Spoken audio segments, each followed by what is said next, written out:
This is a report from our visit to the Passive House conference, and this is really, when it comes to building science, is the best in North America that you can find. I've been to many conferences, and this is, to me, the best. And I call it also my annual motivational session. So I need it to keep me going. So it's a mid-size conference, I would say, and it's really interesting to watch, how it's been evolving in terms of size and also issues that we're talking about, or problems and solutions and equipment that every year when you go there you can see. This is our little Canadian group. I realize it's not really that visible, but I'm afraid. Look, so, and also Chris and Stephen didn't make it to the group photo, so I had to take a photo of them extra. Yeah, that would take some time. I'm a perfectionist. So, there were a number of presentations from Canadians. Mike Anderson from Passive House eDesign from Nova Scotia. He's working with Natalie Leonard, and he had a case study. And I have to say, Nova Scotia is the hotspot for certified passive houses. And the question is why? Well, they don't have natural gas. And they had some incentives to cover for energy modeling and testing, and that's where you get projects in ground if the economic environment is encouraging efficient design. Terrell and Sylvia gave a joint presentation on Ram there, we just heard it. Stefan and Ross. Stefan is actually here as well. They had two presentations. One was a case study, a new passive house going up in Ottawa. And the other one, which was really interesting to me, was an update on Net Zero R2000 and the new Energuide rating system. Matt of Second Lot, he's also a former student of Russell. He presented his thesis, which was really interesting because of the methodology. He basically optimized performance and cost, and his methodology was really interesting. I'm not claiming that I understood everything, but I'd hoped that he would be here tonight. But that's really a good and interesting presentation as well. Stephen Gray of Greening Homes did another presentation on the Andrew and Maria's house that we just talked about. And last but not least, Hayes, who is now with Rocky Mountain Institute, but he's a former student of Russell as well. So he did a presentation about Rocky Mountain's Institute's new Center of Excellence. It's a new building that's been built to the Passive House standards. Now, I want to talk about one presentation and share it with you. And this is not my presentation. I'm just referencing his presentation, Colin Shane from RDH. He's a Canadian as well. And it's about cladding attachment through exterior insulation using long screws. And why long screws? Because that's the way how we can reduce all these thermal bridges that tremendously degrade the insulation value. As you guys know, there are many ways of attaching exterior insulation, like these Z girts, vertical, horizontal clips, galvanized stainless steel clips, clips with a little plastic behind it to reduce that thermal bridging, Cascadia clips, fiberglass, and plain and simple screws with strapping. And this presentation was about the strapping, using the screws.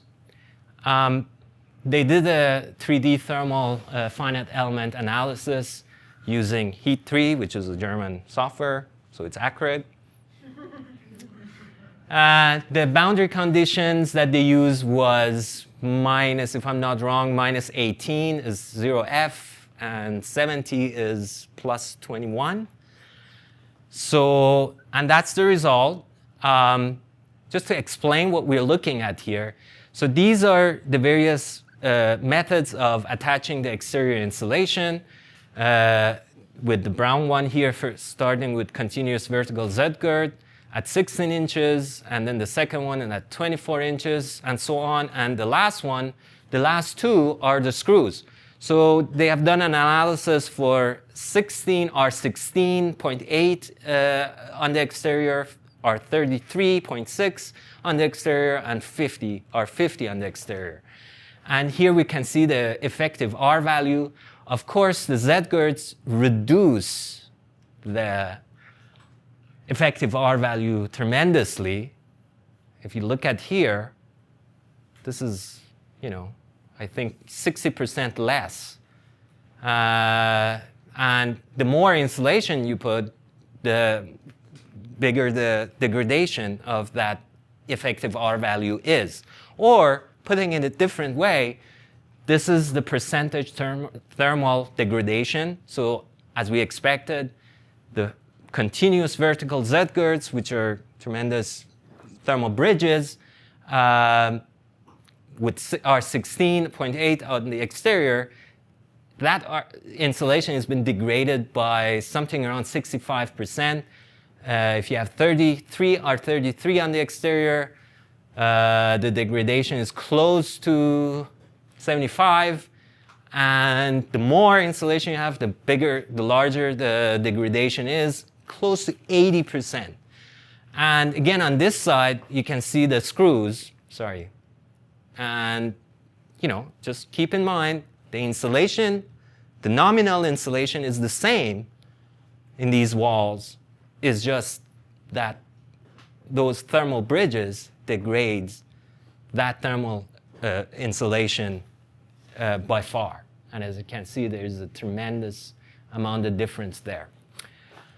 Now, one of the questions was that, okay, so how, structural, how, can it hold it up? And just to give a perspective about, how heavy various types of claddings are, you can see here, brick is 40, vinyl or fiber cement boards, 2 to 5. For example, if you have a 16-inch screw at 16 inches screw spacing, the fiber cement board applies a force of about 9 pounds per screw. And now we get to a little bit to the structural part. The point is that the screws apply a force to the strapping and the insulation, which creates friction. And that friction does a lot. And basically, over 20 pounds of vertical resistance per fastener has been reported. We were talking about 9. So there is no problem, according to them, of attaching any kind of cladding using screws.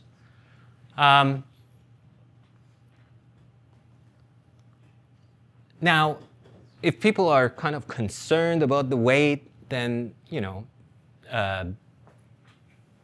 this insulation, they can use shear blocks so that the strapping is hung on these blocks, and it gives more structural strength. However, this can be also intermitted to reduce thermal bridging, so we don't need this shear block between the straps. So, it can be done that way as well. So again, they're emphasizing that this is not necessary for lightweight cladding. And I think I would listen to them. Now, the next item I want to talk about is a new ventilation system. It's a heat recovery ventilation, but not in the classical sense. It's called the SERV, Conditioning Energy Recovery Ventilator. It doesn't have a heat exchanger core like any HRV, where the outgoing stale air, warm air, heats the incoming fresh air. The heat exchange happens via heat pumps. And as you guys know, heat pumps don't generate any heat. They just move heat from one side to the other side, just like in your fridge. The fridge is a heat pump removing heat from the inside of the fridge and putting it on the back side. That's what this system does as well. And the neat part is that it does partial heating and cooling as well, which is distributed. So it's suitable for our climate using a mini split, which does partially the heating and cooling in the shoulder season, the heating and cooling in summer. But then, that might not be enough for certain areas in a house, so that this system can help distribute some of the cooling and heating as well. So it's really, they were saying it was and I'm going to show you some photos of some projects. And for our climate, with real cold winters and hot and humid summers, this is apparently a good system. So none of these systems have been installed in Canada. The first one is going to be installed in the fall in Montreal. And check it out. Now, I want to also talk about what Sam Rashkin, he's the chief architect at Department of Energy in the US. He gave the closing plenary keynote on words. That's interesting. Everyone scratched his head and said, words? Yes. I think each of us has been in that position, talking to a client and trying to explain complicated technical things, and just overwhelmed the client, lost the client. I think each of us had that experience. I had it, I've done it, I've been there. So and that's about that, how to use words to convey a message, but also help you to convey that message and not defeat you.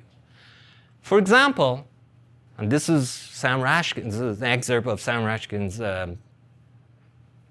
presentation. He says it's really difficult to say Patagonian toothfish, but it's much easier to sell Chilean sea bass. Or energy audit. Energy audit. Yeah, nobody likes an audit. It has a negative connotation. Everybody is afraid of an audit. And we're trying to sell energy audits. According to him, it's much easier to talk about an energy checkup, like a health checkup. That has a positive connotation. And he goes on and on. He talks about fossil fuel being a substance and our addiction to it, abusing that substance. And I mean, you know, the presentation is on Fias's website, and you can check it out. It's really refreshing. Also, he pointed to a document done by the Department of Energy. I have a copy here printed out if you want to have a look at it. It's a building science translator. And there are some terms that it's really interesting if you look at it and try to put yourself in the shoes of a client. And we're talking about, you know, complicated stuff. I don't want to now go through, you know, some of the terms. But for example, exterior insulation, why don't we call it continuous exterior thermal blanket? Blanket is pretty clear to a client. Everybody uses a blanket at night, and it's continuous. So the whole thing with the thermal bridging of the studs, that's not a blanket. It's intermitted by the studs. So that's the idea. So also part of the conference is on the last day, you can sign up for a tour of the projects. And because Chicago has a similar climate to our climate, it's interesting to see, you know, how they do things there. And you know, we basically can apply that here as well. So this is a certified passive house. Just to tell you, there was some comfort issues in this house because there were some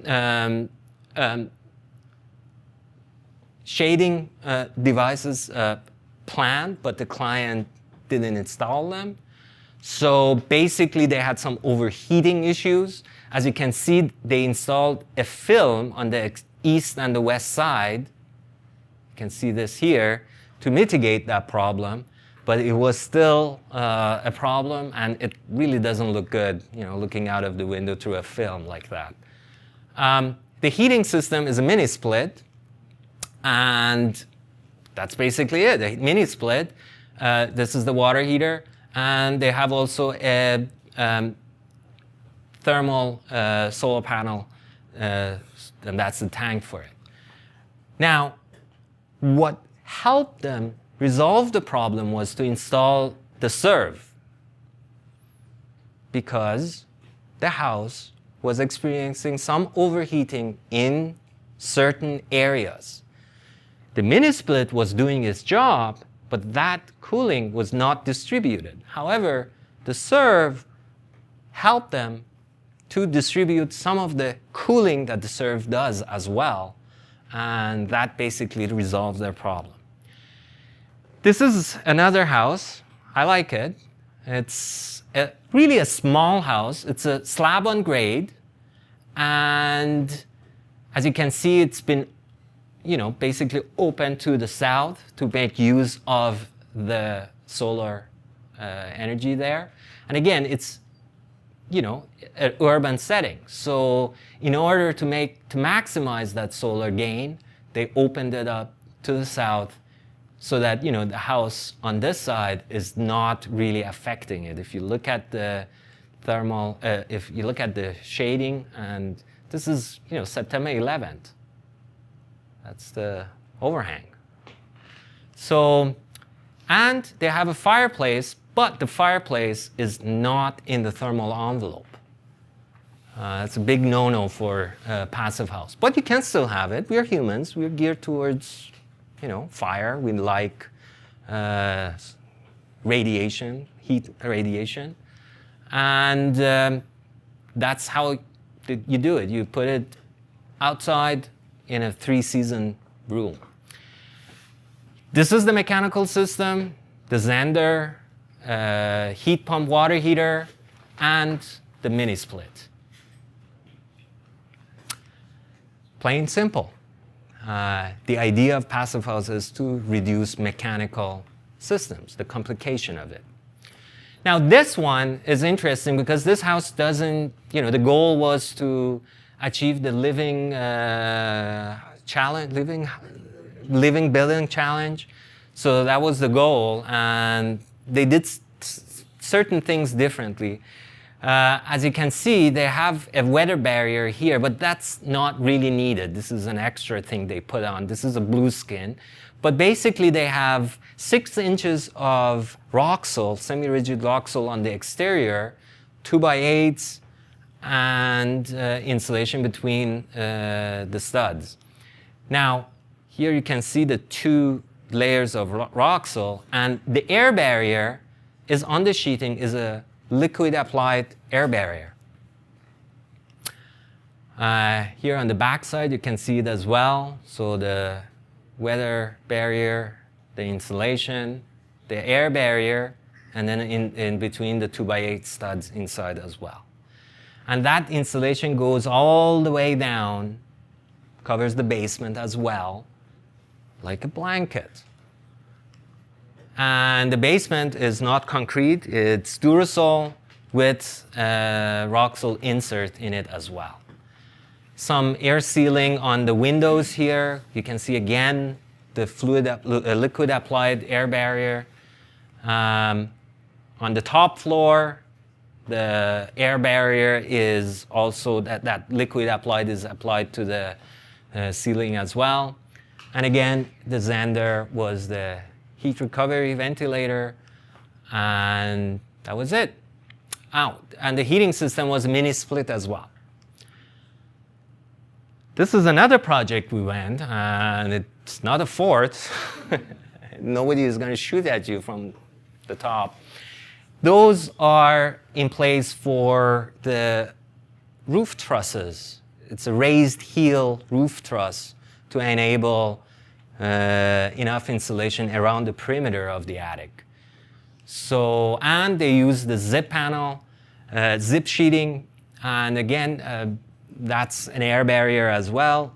Now, zip is from south of the border. We have something similar here in Canada as well. It's the XL sheeting. It's a structural sheeting, so it substitutes the regular sheeting as well.